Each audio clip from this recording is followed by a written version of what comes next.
All right, girls. So what I have here is a Google form that I created for one of the math boxes lessons that we want to forward on to our kiddos.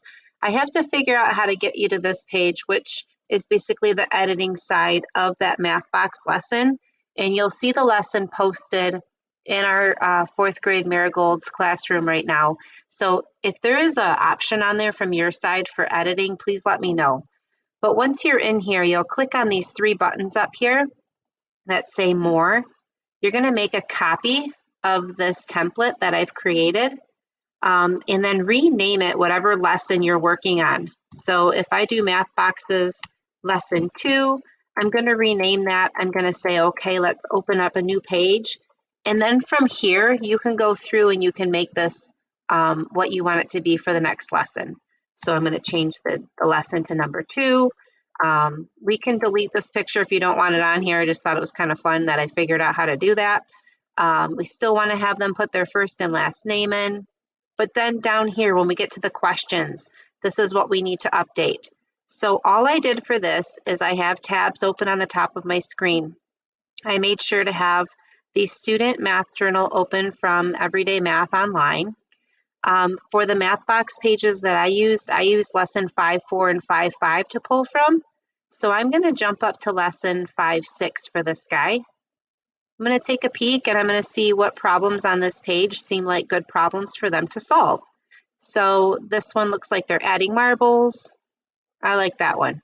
What I'm going to do, I'm going to come down here and I'm going to type in snip. I get a snipping tool app that pops up on my computer. I can click new. I highlight what I want to choose from the problem that's selected. And then I can save this.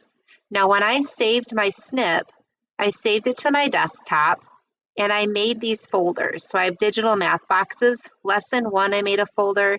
Right now, I'm going to right mouse click new folder and call it lesson 2. I'm going to open that up. And then this is going to be picture number 1 for problem number 1.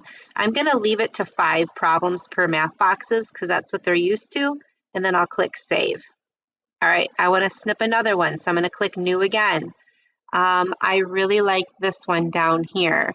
This is one of those multi-step number stories. So I'm going to highlight that, make sure I get the answer piece down there. I'm going to save, oops, I don't want to copy it. I want to save it again. Number 2, problem number 2. I want to do another new snip. I like this guy down here. We're adding fractions, but they have to find common denominator, something we worked on a lot. So I'm going to snip this problem, save, number 3. Another new snip because I only have 3 problems.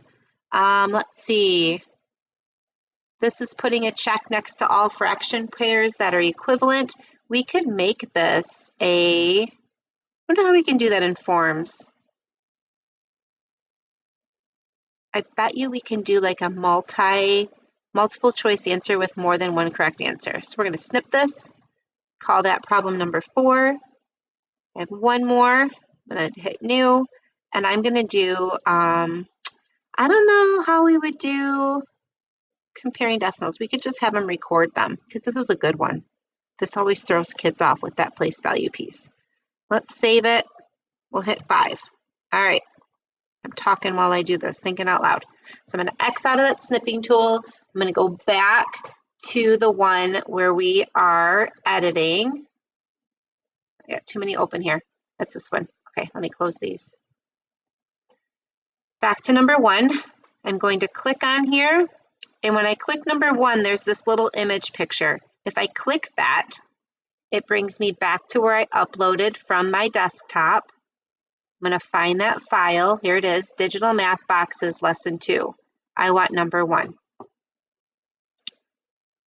Okay, so number 1 is in there. They have short answer text. It's required they answer it. I move on. Click on this guy, number 2. I'm browsing. Insert number 2. Bing, bang, boom, done. Number 2's in there. It's a short answer response. I'm going to pause because my time has run out and I'll come back in a different video.